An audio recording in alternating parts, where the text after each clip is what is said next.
Hello friends, कैसे हैं आप सभी। फिर से पीके सर आपके लिए लेकर आ गए हैं बेहतरीन सेशन। जी हाँ स्टूडेंट्स, इस सेशन में हम डिटेल से डिस्कस करने वाले हैं सीसीएमटी या सीसीएमएन काउंसलिंग 2024 के लिए स्टूडेंट को कौन कौन से डॉक्यूमेंट रेडी रखने होंगे। आप में से बहुत सारे स्टूडेंट का सवाल था, बहुत सारे स्टूडेंट जो कमेंट कर रहे थे कि सर हमें एक बार वो लिस्ट बता दीजिए कि कौन कौन से सर्टिफिकेट, कौन कौन से डॉक्यूमेंट किस टाइप के कहां से अरेंज करके हमें तैयार रखने होंगे, ताकि काउंसलिंग के वक्त हमें किसी प्रकार का कोई प्रॉब्लम ना हो, प्रॉपर्ली हमारा काउंसलिंग कंप्लीट हो जाए और हमें दिल को तसल्ली भी मिल जाए कि हाँ ये डॉक्यूमेंट्स हमारे पास रेडी हैं और ये डॉक्यूमेंट अभी हमें बनाने हैं। तो इसको लेकर हम पूरा बारीकी से डिस्कस करने वाले हैं। सेशन को स्टार्ट करने से पहले स्टूडेंट्स आपको मैं ये भी क्लियर कर दूं, आपका सीसीएमएन काउंसलिंग हो या सीसीएमटी काउंसलिंग हो, आपको 2 बार 2 टाइम आपको डॉक्यूमेंट सबमिट करने होंगे। एक तो जब आपका सीट अलॉट होगा उस वक्त आपको डॉक्यूमेंट्स अपलोड करने होंगे, उनका लिस्ट अलग रहेगा। इसके साथ ही आपका फाइनल राउंड खत्म होने के बाद 6 राउंड एनएसआर राउंड खत्म होने के बाद आपका ऑनलाइन रिपोर्टिंग होगा या फिजिकल रिपोर्टिंग होगा या दोनों हो सकता है। उस टाइम पे आपको डॉक्यूमेंट फिर से सबमिट करने होंगे। तो अभी के सेशन में हम डिस्कस करने वाले हैं काउंसलिंग के दौरान, काउंसलिंग के दरमियान आपको क्या क्या डॉक्यूमेंट सबमिट करने होंगे। और आप में से स्टूडेंट का यह भी सवाल है कि सर एक के बाद एक अपडेट आया जा रहा है सीसीएमएन और सीसीएमटी काउंसलिंग का, लेकिन ये अपडेट नहीं आ रहा है कि ये काउंसलिंग स्टार्ट कब से होगी। इंफॉर्मेशन ब्राउजर आ गया, आपकी जो सर्टिफिकेट फॉर्मेट है उनका परफॉर्मा भी आपके लिए रिलीज हो गया, लेकिन ये जो मेन इंपोर्टेंट आपका अपडेट है जिसका बहुत सारे स्टूडेंट बेसब्री से इंतजार कर रहे हैं कि सर कब से स्टार्ट होगा, ये अपडेट अभी आया नहीं है। जैसे ही अपडेट आएगा सबसे पहले आपको हम ही अपडेट करने वाले हैं स्टूडेंट। तो अगर आपने अभी भी चैनल को सब्सक्राइब नहीं किया है तो सब्सक्राइब कर लेना और हो सके तो लास्ट तक एक बार सेशन को लाइक भी कर देना स्टूडेंट्स। तो आपको मैं ये क्लियर कर दूं, जैसे आपका जो रजिस्ट्रेशन स्टार्ट होगा उस वक्त आपको कोई डॉक्यूमेंट अपलोड नहीं करना है। तो आप बोलेंगे सर कोई डॉक्यूमेंट अपलोड नहीं करना है रजिस्ट्रेशन के वक्त, तो हमें क्या क्या करना होगा। आपका जब भी रजिस्ट्रेशन स्टार्ट होगा, चाहे वो आपका रेगुलर राउंड का हो, चाहे स्पेशल राउंड का हो, चाहे एनएसआर राउंड का हो, जब आपका रजिस्ट्रेशन करोगे उस वक्त आपका केवल जो है रजिस्ट्रेशन फीस आपको पे करना है। इसके साथ ही आपकी कुछ पर्सनल डिटेल है वो आपको सबमिट करनी है। इसके साथ ही आपकी चॉइस फिलिंग आपको सबमिट करनी है। 3 डिटेल आपको सबमिट करनी होती है। एक तो आपका फीस सबसे इंपॉर्टेंट है, अथॉरिटी के लिए इस बार बढ़ा भी दिया है। दूसरा आपका पर्सनल डिटेल, जैसे इसमें एड्रेस वगैरह आ गया, आपका डिग्री कौन सा है वो आ गया, आपने ग्रेजुएशन कब कंप्लीट की है या आपका रिजल्ट अवेटेड है या अपेयरिंग है। इस तरह की जो एजुकेशनल और पर्सनल डिटेल आपको सबमिट करनी होती है। और बहुत सारी डिटेल तो आपकी जो जेएम पोर्टल पे आपने सबमिट कर रखी है ना, जेएम के एप्लीकेशन में, वो आपकी वहां से जो है कैप्चर हो जाती है, आपका नाम, आपका पेरेंट्स का नाम या आपकी डेट ऑफ बर्थ, ये सब। और अगर आप उसमें करेक्शन करना चाहो तो वो भी आपका अवेलेबल रहेगा। तो आपकी पर्सनल डिटेल, आपके जो है फीस आपको पे करनी होती है और चॉइस ऑर्डर कि आप कौन कौन से प्रोग्राम को चूज करना चाहते हो, कौन कौन से इंस्टीट्यूट को चूज करना चाहते हो, किस सीक्वेंस में चूज करना चाहते हो, ये चॉइस फिलिंग ऑर्डर आपको सबमिट करना होता है। यही आपको करना होता है। इसके बाद आपका रेगुलर राउंड आता है, सेकंड राउंड आता है, थर्ड राउंड आता है। रेगुलर में 3 राउंड होते हैं। उसके बाद आपका स्पेशल राउंड स्टार्ट हो जाता है, 4th और 5th या फेज सेकंड स्टार्ट हो जाता है। उसके बाद आपका एनएसआर राउंड होता है। तो ये आपका प्रोसीजर रहता है। अब जैसे आपको सीट मिलता है, चाहे वो रेगुलर में मिलो चाहे स्पेशल में मिलो, सीट मिलने के बाद आपको डॉक्यूमेंट सबमिट करने होते हैं। जी हाँ स्टूडेंट्स, सीसीएमटी काउंसलिंग हो या सीसीएमएन हो, इसमें देखो आईआईटी जेएम काउंसलिंग के कंपैरिजन में उल्टा है। आईआईटी जेएम काउंसलिंग में सीट मिलने से पहले आपको डॉक्यूमेंट अपलोड करने होते हैं और वो स्क्रूटनाइज हो जाते हैं, वेरीफाई हो जाते हैं। लेकिन सीसीएमएन काउंसलिंग में सीट मिलने के बाद आपको डॉक्यूमेंट सबमिट करने होते हैं। जिनको सीट मिलेगा उन्हीं को डॉक्यूमेंट जो है सबमिट करने होंगे। जिनको फर्स्ट राउंड में मिल जाएगा तो फर्स्ट राउंड में उनको आपका सीट बुकिंग फीस है वो पे करना होगा। इसके साथ ही आपका जो है डॉक्यूमेंट आपको सबमिट करना होता है और वो 3-4 दिन का समय रहता है। उसके दरमियान आपको जो है वेरिफिकेशन करवाना होता है अपने डॉक्यूमेंट का, तो वो अथॉरिटी कर देती है। कोई प्रॉब्लम आती है तो भी आपको ठीक करने का मौका भी आपको मिलता है। अगर सेकंड में मिलता है तो सेकंड में आपको अपलोड करना होगा। अगर आपको फर्स्ट में मिल गया उसके बाद सेकंड थर्ड में आपको और अलग इंस्टीट्यूट मिल गया यानी अपग्रेड हो गया, तो डॉक्यूमेंट आपको केवल एक ही बार सबमिट करना होता है। जो आपका एडमिशन फीस है, सीट बुकिंग फीस है, वो आपको केवल 1 टाइम ही पे करना होता है। 1 टाइम ही आपको डॉक्यूमेंट अपलोड करना होता है। तो चलिए फ्रेंड्स डिस्कस करते हैं कि वो डॉक्यूमेंट कौन कौन से हैं जो सीट मिलने के जस्ट बाद आपको काउंसलिंग के अंदर अपलोड करने होंगे, सबमिट करने होंगे। तो आपका चाहे सीसीएमटी काउंसलिंग हो या सीसीएमएन काउंसलिंग हो, दोनों के लिए सेम ही डॉक्यूमेंट आपके रहने वाले हैं। तो फर्स्ट नंबर पे स्टूडेंट्स आप देख रहे होंगे आपका डीओबी है, उसके प्रूफ के लिए आपको जो है कुछ डॉक्यूमेंट सबमिट करना होगा। तो इसके रिगार्डिंग सबसे बेस्ट जो है आपका 10th का सर्टिफिकेट अपलोड कर दीजिए। वो सबके पास अवेलेबल है, वो आप कर सकते हैं। 10th का सर्टिफिकेट या मार्कशीट है वो अपलोड कर सकते हैं। और इन केस अगर आपके पास 10th का सर्टिफिकेट या मार्कशीट नहीं हो तो आप जो है अदर ऑप्शन भी दे रखे, इनमें से आप जो है अपलोड कर सकते हैं स्टूडेंट्स। अगर आपके पास बर्थ सर्टिफिकेट का जो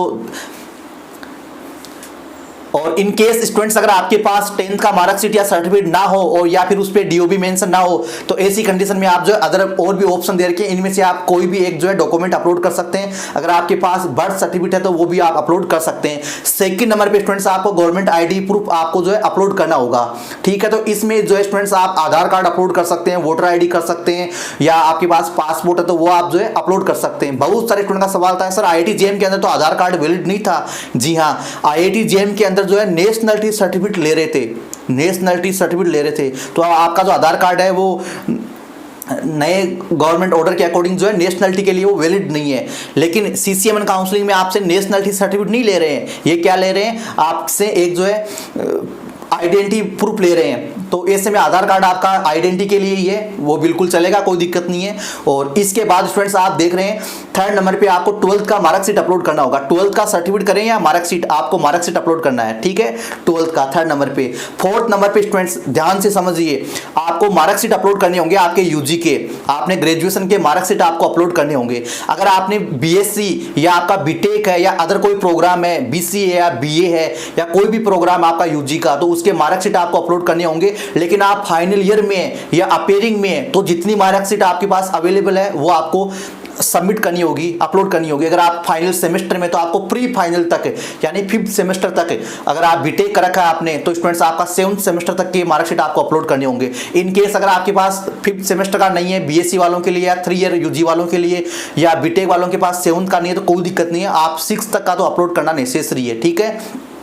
और अगर आपने ग्रेजुएशन कंप्लीट कर लिया तो आपको सारे मार्कशीट जो है अपलोड करने होंगे। लेकिन किसी का बैक लग गया या रिजल्ट अवेटेड है तो कोई दिक्कत नहीं है, जितनी मार्कशीट है वो आप सबमिट कर सकते हैं, ठीक है। इसके जस्ट बाद वाला ऑप्शन है, ये भी काफी इंपॉर्टेंट है। अगर आपने ग्रेजुएशन कंप्लीट कर रखा है, चाहे बीएससी हो बीटेक हो, तो आपको या तो डिग्री सर्टिफिकेट अपलोड करना होगा। अगर डिग्री आपको नहीं मिला है, बहुत सारे यूनिवर्सिटी है वो डिग्री नहीं देते हैं, 1-2 साल या 3 साल 4 साल तक का टाइम लेते हैं, तो ऐसे में आप वहां से क्या ले सकते हो, प्रोविजनल सर्टिफिकेट ले सकते हो। क्या ले सकते हो, प्रोविजनल सर्टिफिकेट ले सकते हो। या तो स्टूडेंट आपको मिल गया होगा अगर आपने ग्रेजुएशन कंप्लीट कर लिया है, तो अगर नहीं मिला तो आप अपनी यूनिवर्सिटी से ले लेना। डिग्री और जो प्रोविजनल सर्टिफिकेट है ये आपकी अपनी यूनिवर्सिटी से मिलेगा, ठीक है स्टूडेंट्स। अब बहुत सारे स्टूडेंट बोलेंगे सर हमारा तो रिजल्ट आया ही नहीं, हमारा रिजल्ट अवेटेड है, हम फाइनल ईयर में हैं, हम अपेयरिंग में हैं, तो हम डिग्री और सर्टिफिकेट कहाँ से लाएं प्रोविजनल वाला। तो ऐसे में स्टूडेंट्स आपको ना तो डिग्री चाहिए ना आपको प्रोविजनल चाहिए, तो सर क्या चाहिए, इस ऑप्शन में क्या सबमिट करेंगे स्टूडेंट्स। मैंने आज ही आपके लिए सेशन बनाया था ना कोर्स कंप्लीशन सर्टिफिकेट, तो इस वाले ऑप्शन में अगर आप अपेयरिंग में रिजल्ट अवेटेड है तो आपको डिग्री या प्रोविजनल की जगह आपको कोर्स कंप्लीशन सर्टिफिकेट अपलोड करना होगा। जी हाँ स्टूडेंट्स, ये वाला कोर्स कंप्लीशन सर्टिफिकेट है, ये आपको अपलोड करना होगा इस वाले ऑप्शन में। कैसे बनाना है, कहां बनेगा, कब बनेगा, इसका मैंने डिटेल से सेशन बना दिया। अगर आपने अभी तक चेक नहीं किया तो आप चेक कर लेना, how to make course completion certificate for CCM या CCMT counselling by PK sir आप लिख देना गूगल में या यूट्यूब में, आपका हमारा सेशन मिल जाएगा लेटेस्ट, ठीक है। और इसके बाद स्टूडेंट्स आपका जो सबसे इंपॉर्टेंट डॉक्यूमेंट है उसका नंबर आता है, जेम स्कोर कार्ड आपको अपलोड करना होगा। जेम स्कोर कार्ड है ना, वो आपको अपलोड करना होगा। तो इसका पीडीएफ आप डाउनलोड कर लेना जेम की वेबसाइट पे, अगर आपने डाउनलोड नहीं कर रखा तो आप डाउनलोड करके रख लेना। रिजल्ट अपलोड नहीं करना है, जेम स्कोर कार्ड आपको मिल गया होगा, आपने चेक कर लिया होगा सबने ऑलमोस्ट, तो वो आपको रखना है, सेव करके उसको अपलोड करना होगा, ठीक है। इसके बाद फ्रेंड्स आपको अपने कैटेगरी सर्टिफिकेट अपलोड करने होंगे। जनरल वालों का काम जो है यहां तक खत्म हो गया, जनरल वालों का। अगर आपका ईडब्ल्यूएस है तो आपको ईडब्ल्यूएस का सर्टिफिकेट प्लस ईडब्ल्यूएस का सेल्फ डिक्लेरेशन आपको अपलोड करना होगा। अगर आपका ओबीसी एनसीएल है तो आपको ओबीसी एनसीएल प्लस आपको ओबीसी एनसीएल के साथ उसका सेल्फ डिक्लेरेशन आपको सबमिट करना होगा, ठीक है। इसके साथ ही अगर आपका एससी एसटी है तो आपको केवल एससी एसटी सर्टिफिकेट अपलोड करना होगा कैटेगरी सर्टिफिकेट वाले ऑप्शन में, ठीक है। अगर आपका पीडब्ल्यूडी है तो आपको पीडब्ल्यूडी का आपको सर्टिफिकेट अपलोड करना होगा। और जो महाराष्ट्र के स्टूडेंट हैं, जो महाराष्ट्र के स्टूडेंट है ओबीसी वाले, ईडब्ल्यूएस वाले या एससी एसटी वाले, तो उनको क्या करना होगा, एक अपना कैटेगरी वैलिडिटी सर्टिफिकेट भी जो है तैयार करना होगा। जो महाराष्ट्र के स्टूडेंट है जिनका होम स्टेट महाराष्ट्र है उनको कैटेगरी वैलिडिटी सर्टिफिकेट भी बनाना मैंडेटरी है। तो ये स्टूडेंट्स आपके डॉक्यूमेंट्स रहने वाले हैं। इसके बाद आपके दिमाग में सवाल आएगा सर जो माइग्रेशन है, करेक्टर सर्टिफिकेट है और एक आपका ट्रांसफर सर्टिफिकेट है, ये कब अपलोड होंगे, ये कब सबमिट होंगे। तो स्टूडेंट्स आपका जब फिजिकल रिपोर्टिंग होगा या आपका ऑनलाइन रिपोर्टिंग होगा, कब होगा मैंने बताया था अभी, आपका पूरे राउंड खत्म होने के बाद, एनएसआर राउंड खत्म होने के बाद आपके लास्ट जुलाई में या अगस्त फर्स्ट वीक में आपका फिजिकल या ऑनलाइन रिपोर्टिंग होगा। उस वक्त स्टूडेंट्स आपने जो ये डॉक्यूमेंट देखे, ये सारे डॉक्यूमेंट लगेंगे, ये सारे डॉक्यूमेंट आपके लगने वाले हैं। प्लस इसके साथ स्टूडेंट्स आपका क्या लगेगा, आपका माइग्रेशन लगेगा, आपका ट्रांसफर सर्टिफिकेट लगेगा और आपका करेक्टर सर्टिफिकेट लगेगा। अगर तब तक आपका रिजल्ट आ जाता है तो, अगर रिजल्ट नहीं आता है तो इन सब की आपको जरूरत नहीं होगी। जिनका रिजल्ट आ चुका है वो ये सर्टिफिकेट लगा सकते हैं, माइग्रेशन, करेक्टर और ट्रांसफर सर्टिफिकेट। अब बहुत सारे स्टूडेंट बोलेंगे सर माइग्रेशन कहां से मिलेगा, ये आपकी जो यूजी वाली यूनिवर्सिटी है ना, यूनिवर्सिटी वहां से मिलेगा। और ट्रांसफर सर्टिफिकेट और जो करेक्टर सर्टिफिकेट है ये आपकी कॉलेज से मिलेगा, या आपने यूनिवर्सिटी के डिपार्टमेंट में स्टडी किया है तो आपको यूनिवर्सिटी से मिलेगा। ट्रांसफर सर्टिफिकेट और करेक्टर सर्टिफिकेट वहां से मिलता है जहां से आपने क्लास ली थी, ठीक है। अगर कोई स्टूडेंट डिस्टेंस से किया था ग्रेजुएशन या अदर मोड में किया था, प्राइवेट किया था, नॉन रेगुलर है, तो ऐसे में आपका 12th वाला माइग्रेशन और करेक्टर सर्टिफिकेट काम आएगा स्टूडेंट्स। अगर आपका करेक्टर सर्टिफिकेट 1-2 साल पुराना तो इससे कोई प्रॉब्लम नहीं है, ठीक है। हालांकि सीट अलॉटमेंट के वक्त आपको ये सब नहीं चाहिए, जो मैंने पहले आपको लिस्ट दी है ये वाले डॉक्यूमेंट ही आपको रेडी रखने होंगे, ठीक है। इसके साथ ही अगर और भी कोई अंडरटेकिंग की जरूरत होगी तो हम आपको अपडेट कर देंगे जैसे काउंसलिंग स्टार्ट होगा स्टूडेंट्स। हालांकि आप सभी स्टूडेंट्स और हम सभी जो है CCM काउंसलिंग के रजिस्ट्रेशन का इंतजार करें कि कब से इसका जो है रजिस्ट्रेशन का डेट जो है रिलीज होने वाला है। तो स्टूडेंट्स ये सेशन आपको बेहद पसंद आया होगा। मिलते हैं नेक्स्ट सेशन में, तब तक के लिए इंतजार बनाए रखें। धन्यवाद। इसके साथ स्टूडेंट्स अगर आप भी इन काउंसलिंग में निष्फिक्र रहना चाहते हैं, step by step proper guidance, authentic consultancy लेना चाहते हैं, 1-to-1 आपके सारे डाउट्स मेरे साथ डिस्कस करना चाहते हैं, तो आप भी हमारा सब्सक्रिप्शन ले सकते हैं। और सब्सक्रिप्शन लेने के बाद स्टूडेंट्स आपके पूरे काउंसलिंग प्रोसेस को हमारी टीम के द्वारा हैंडल किया जाएगा। मेरे निर्देशन में आपके पूरे काउंसलिंग प्रोसेस को कंप्लीट किया जाएगा।